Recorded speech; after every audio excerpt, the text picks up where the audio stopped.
एक गांव में बिरजू और खिरजू नाम के दो व्यक्ति रहते थे। वो दोनों गांव में लंबी लंबी फेंकते और गांव वाले उनकी बात को सच मानते। गांव का मुखिया खेत में उन दोनों के बारे में बात कर रहा था। अरे भाई, तुम कहना क्या चाहते हो? मुखिया जी, मैंने सुना है तुम्हारे गांव में बिरजू और खिरजू नाम के दो अंबानी रहते हैं। अरे टाटा, बिरला, अंबानी क्या बेचते हैं उनके सामने हैं? वो हमारे गांव की नाक हैं। तो फिर वो गांव के गरीबों की बहुत मदद करते होंगे।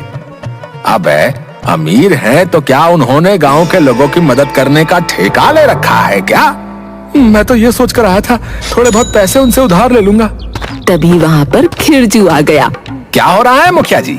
कुछ नहीं, ये दूसरे गांव का व्यक्ति बिरजू और तुम्हारे बारे में सुनकर यहाँ आ गया कुछ पैसे उधार मांगने के लिए। मैं तो इसे इतने पैसे दे देता कि 7 पुश्तें बैठकर खाती इसकी, मगर कुछ देर पहले ही मैंने सारे पैसे बैंक वालों को दान में दे दिए। इतना बोलकर खिरजू वहाँ से चला गया। क्या 7 पुश्तें? लगता है एक नंबर का फेंकू है, और इससे भी बड़ा फेंकू बिरजू होगा। इस गांव के सारे मुझे तो मूर्ख ही मालूम होते हैं। मुझे यहाँ से चलना चाहिए। वो व्यक्ति वहाँ से चला गया और खिरजू चाय की दुकान पर आ गया, जहाँ बिरजू पहले से ही चाय पी रहा था। और सुनाओ खिरजू भैया, बहुत दिनों के बाद दर्शन हुए आपके। क्या गांव से बाहर गए थे? अब तुम्हें क्या बताएं बिरजू भैया, हैं? 2 दिन पहले मेरी पत्नी अलमारी की साफ सफाई कर रही थी कि अचानक कुछ कागजात अलमारी से नीचे गिर पड़े। तब मुझे याद आया कि शहर में मेरी 200 बीघा जमीन पड़ी हुई है, तो सोचा क्यों ना उसे बेचकर कुछ पैसे ही बना लूं। तो क्या आपको याद ही नहीं था कि आपके शहर में इतनी बड़ी जमीन पड़ी हुई है? हाँ बिरजू भैया, अब मेरे पिता और दादाजी जो है इतनी ढेर सारी जायदाद मेरे नाम करके गए हैं, कहाँ तक याद रखूं? सच तो यह है कि मुझे याद ही नहीं था बिरजू भैया। शहर में 200 बीघा जमीन तो काफी महंगी होगी भैया, जहाँ तक मेरा ख्याल है। फिर तो आपके बैंक अकाउंट में करोड़ों रुपए आ गए होंगे। अरे बिरजू भैया, पूरे 20 करोड़ रुपए में सौदा हुआ था, तो जाहिर सी बात है मेरे पैसे मेरे ही अकाउंट में आए होंगे भैया। तब तो आज की चाय के पैसे तुम ही दोगे खिरजू भैया। अरे करोड़ों रुपए में से 20 रुपए की मलाई वाली चाय तो पिला ही सकते हो। बिरजू की बात सुनकर खिरजू चौंक गया, जो कि लंबी लंबी फेंक रहा था। बिरजू भैया, मैं तो तुम्हें 50 रुपए का कढ़ाई वाला दूध भी पिला देता, लेकिन क्या करूं, वो 20 करोड़ रुपए मैंने दान कर दिए। क्या 20 करोड़ रुपए दान कर दिए? अरे भाई, लोगों को भीख 100, 200 या 500 रुपए दी जाती है। वो सब छोड़ो, तुम बताओ क्या है तुम्हारे पास? अब तुम्हें क्या बताऊं बिरजू भैया, मैंने अपने दोस्त बिल्डर को अपनी जमीन बेची थी। उसकी पत्नी को अमेरिका में एक घर पसंद आ गया था। उस घर की कीमत 20 करोड़ के आसपास थी। वो पैसे मैंने उसे ही दान कर दिए। पिछले महीने मैंने तुमसे 1 करोड़ रुपए उधार मांगे थे, तुम मुझे नहीं दे सकते थे? मैं तुम्हें पैसे उधार क्यों दूं? मेरी मर्जी, मैं नहीं देता। अरे कैसे नहीं दोगे? पैसे तो मैं तुम्हारे हलक से निकाल कर खींच लूंगा। हाँ। बिरजू की बात सुनकर खिरजू बुरी तरह से क्रोधित हो गया और दोनों में बुरी तरह से हाथापाई होने लगी। देखते ही देखते उन दोनों ने पूरी चाय की दुकान तोड़ दी और वहाँ से चले गए। दुकान का मालिक कल्लू अपना सर पकड़ते हुए बैठ गया। मैं तो तंग आ गया हूँ भैया। हर बार यहाँ आते हैं और बगैर बात के झगड़ा करते हैं और एक दूसरे को मारते हैं, पीटते हैं, सर फोड़ते हैं, और ले देकर इन दोनों को मेरी ही दुकान नजर आती है। अब मैं सामान कहाँ से खरीदूं? तभी वहाँ पर गांव का मुखिया आ गया। क्या हुआ कल्लू, तुम्हारी दुकान की ये हालत किसने की? मैं तो चाय पीने आ रहा था।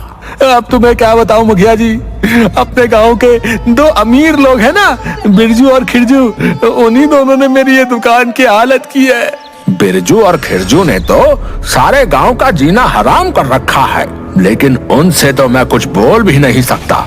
अरे वो दोनों तो खड़े खड़े अंबानी को खरीद लेंगे। अरे तो आप इन दोनों की उनकी पत्नियों से शिकायत क्यों नहीं करते? तुम्हें क्या लगता है कल्लू, क्या मैंने उनकी पत्नियों से इनकी शिकायत नहीं की? वो बेचारी तो स्वयं इनसे परेशान है। इधर बिरजू क्रोधित होता हुआ अपने घर चला गया। घर जाकर उसकी पत्नी झुमरी क्रोधित होते हुए बोली, आ गए लाड साहब, आज फिर से कल्लू भैया की दुकान तोड़कर आए हो? तुम्हें किसने बताया? गांव के लोग बात कर रहे थे। एक तो तुम कोई दिन भर कामकाज करते नहीं हो, ऊपर से तुम सारा दिन गांव में लंबी लंबी फेंकते रहते हो। कभी सोचा है तुमने, जिस दिन गांव वालों को पता लग गया कि तुम सबके सामने झूठ बोलते हो, लंबी लंबी फेंकते हो, उस दिन वो तुम्हारे बारे में क्या सोचेंगे? हमारे गांव वाले तो बेचारे बहुत भोले हैं, एक नंबर के मूर्ख हैं। उन मूर्खों को तो यही लगता है ना कि तुम दोनों सच बोलते हो। देखो झुमरी, तुम अगर दिन भर काम करती हो तो मेरे ऊपर कोई एहसान नहीं करती। ये मत समझना कि 2 वक्त की रोटी देकर तुमने मुझे खरीद लिया।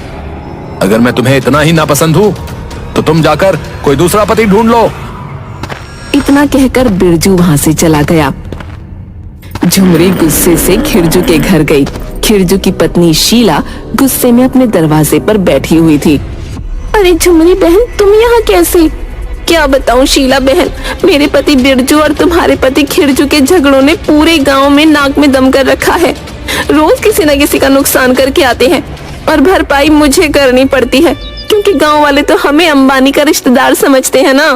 यही हाल मेरा भी है शीला बहन, मैं भी लोगों को पैसे दे देकर तंग आ चुकी हूँ। शीला वहाँ से चली गई।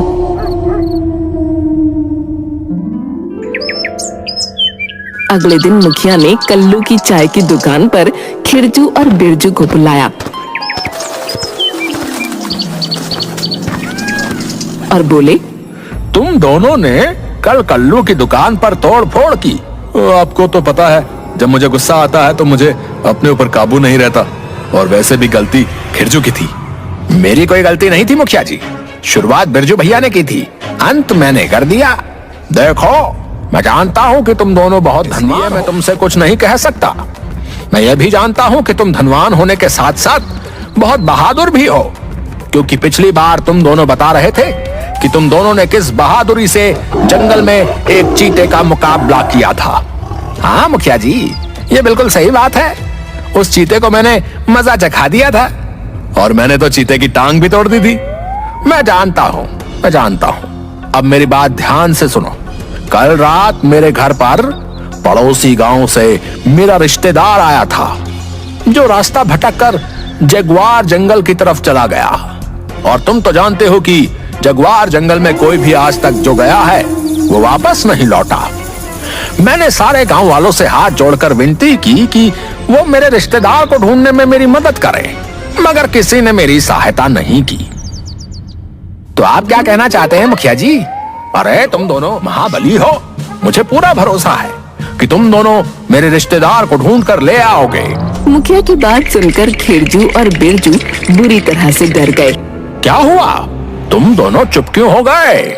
नहीं मुखिया जी, मैं तैयार हूँ। हाँ, और मैं भी तैयार हूँ। तो फिर जाओ और इसी समय जगुआर जंगल की तरफ चले जाओ, और शाम होने से पहले मेरे रिश्तेदार को ढूंढ के ले आओ। मुखिया की बात सुनकर दोनों ना चाहते हुए भी जगुआर जंगल की ओर चले गए। दोनों नहीं जानते थे कि उस जंगल में एक चुड़ैल का शासन था। उस चुड़ैल की भयानकता देखकर बिरजू खिरजू से बोला, खिरजू भैया, कहीं ऐसा तो नहीं कि उस मुखिया ने हम दोनों को पानी पर चढ़ा दिया हो? कुछ मुझे भी अब ऐसा ही लग रहा है बिरजू, कि हम दोनों को उस मुखिया की बातों में नहीं आना चाहिए था।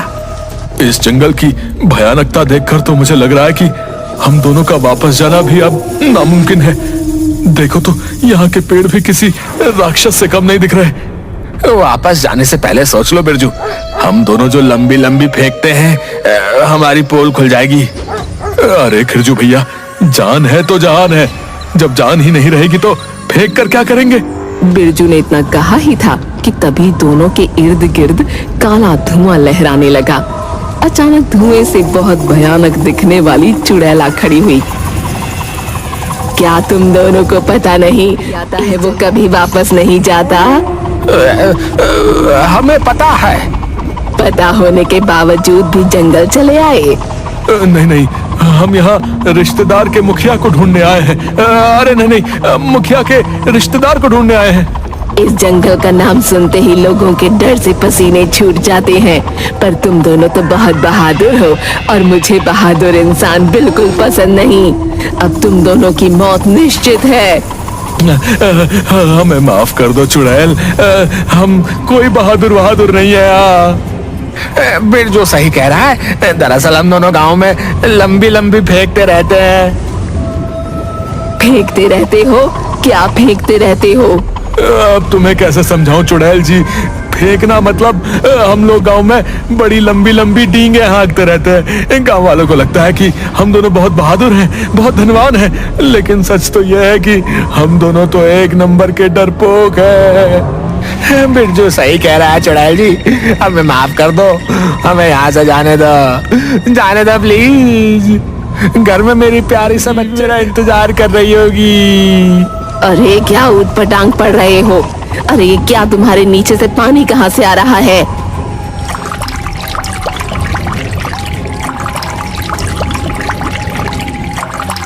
चुड़ैल दीदी, ये पानी नहीं, मेरे दोस्त ने अपना पैजामा गीला कर दिया है। नहीं दीदी, ऐसा कुछ नहीं, बस गर्मी में पसीना है और कुछ नहीं। किसी भी कीमत पर नहीं। जो यहाँ एक बार आता है वो सीधा मेरे पेट में जाता है। देखो मेरे पेट में भूख के बुलबुले उठ रहे हैं। अब तो ये तुम दोनों को खाने के बाद ही शांत होगी। इतना कहकर चुड़ैल हंसने लगी। बिरजू और खिरजू की डर के मारे हालत खराब हो रही थी। तभी उन दोनों के कानों में किसी व्यक्ति की आवाज टकराई। तुम दोनों बड़ी फुर्ती से पीछे की ओर हट जाओ। ने पीछे पलट कर देखा तो सामने एक व्यक्ति खड़ा हुआ था, जिसके हाथ में एक लॉकेट था। बिरजू और खिरजू पीछे की तरफ हट गए। वो व्यक्ति सीधा चुड़ैल के सामने आकर बोला, मैं गांव के मुखिया का रिश्तेदार हूँ चुड़ैल, अब मुझ पर और इन दोनों पर हमला करके देख। पहले तो मैं सोच रही थी इन दोनों को खाऊंगी, लेकिन अब मैं पहले तुझे खाऊंगी। इतना बोलकर चुड़ैल जैसे ही उसके ऊपर झपटी, अचानक उस लॉकेट से रंग बिरंगी किरणें निकलने लगी। चुड़ैल चीखती हुई पीछे की ओर हट गई। अरे दूर करो इसे, क्या है ये मंत्र युक्त लॉकेट है। अभी मैं यहाँ से जाती हूँ, लेकिन याद रखना एक दिन तुझे मार दूंगी। इतना बोलकर चुड़ैल वहाँ से गायब हो गई। वो व्यक्ति जैसे ही पलटा, उसने देखा बिरजू और खिरजू डर के मारे बेहोश हो चुके थे। अरे ये दोनों तो बेहोश हो गए। अब मैं इन दोनों को जंगल से बाहर कैसे ले जाऊं? लेकिन जो भी हो, ले जाना तो पड़ेगा, नहीं तो मेरे जाने के बाद ये चुड़ैल इन दोनों को कीमा बनाकर खा जाएगी। अरे रे, डर के मारे इन्होंने तो सब कुछ भिगो रखा है। बड़ी बदबू है रे। वो व्यक्ति खिरजू और बिरजू को घसीटता हुआ गांव की तरफ ले गया। गांव में सभी लोग खिरजू और बिरजू का इंतजार कर रहे थे। वो व्यक्ति कोई और नहीं, मुखिया का रिश्तेदार था। अरे मंगलू, ये खिरजू और बिरजू को क्या हो गया? जरूर इन दोनों ने उस चुड़ैल का मुकाबला किया होगा, हार कर बेहोश हो गए होंगे। चुप हो जाइए मुखिया जी, तुम्हारे ये बिरजू और खिरजू तो एक नंबर के डरपोक व्यक्ति हैं। ये दोनों कोई बहादुर नहीं है और ना ही कोई धनवान है। ये दोनों सिर्फ और सिर्फ फेंकू हैं। मैंने इन दोनों की बातचीत सुन ली थी, जो कि ये डर से कांपते हुए चुड़ैल से कर रहे थे। तुम्हें जरूर कोई गलत फहमी हुई होगी मंगलू। अगर मुझे कोई गलत फहमी हुई है तो आप स्वयं देख लीजिए। मैं इन दोनों को घसीटता हुआ यहाँ तक ला रहा हूँ। मेरी हालत खराब हो गई और ये दोनों आराम से बेहोश पड़े हुए हैं। अचानक बिरजू और खिरजू को होश आ गया। बिरजू चीखता हुआ बोला, मुझे छोड़ दो चुड़ैल जी, मुझे जाने दो। मुझे भी छोड़ दो, मुझे जाने दो। मैं वादा करता हूँ चुड़ैल जी, अब जीवन में कभी भी लंबी लंबी नहीं फेंकूंगा। तुम दोनों अपनी बकवास बंद करो। तुम दोनों जंगल में नहीं बल्कि गांव में हो। क्या गांव में? बिरजू और खिरजू सभी गांव वालों को देखने लगे। हम सब गांव वाले ही मूर्ख थे, जो तुम्हारी फेंकी हुई बातों को सच मान लेते थे। आज तुम्हारी सच्चाई सबके सामने आ गई। आज के बाद अगर तुम दोनों ने लंबी लंबी फेंकने की कोशिश की तो मैं तुम्हें स्वयं उस जंगल में फेंक कर आऊंगा, समझे? अजी सुनते हो, आ गई चैन। अब सारे गांव के सामने मेरी नाक कटवा दी। चलो अब कपड़े बदल लो घर चलकर, सबकी नाक सड़ा रखी है, बड़े सनी देओल बनते फिरते हो। मुखिया की बात सुनकर सभी गांव वाले बिरजू और खिरजू का मजाक उड़ाते हुए हंसने लगे। हेलो दोस्तों, मेरा नाम है आस्था। ये स्टोरी आपको कैसी लगी कमेंट में जरूर बताएं। अगर आप अपने मम्मी पापा से प्यार करते हैं तो चैनल को जरूर सब्सक्राइब करें। Thank you.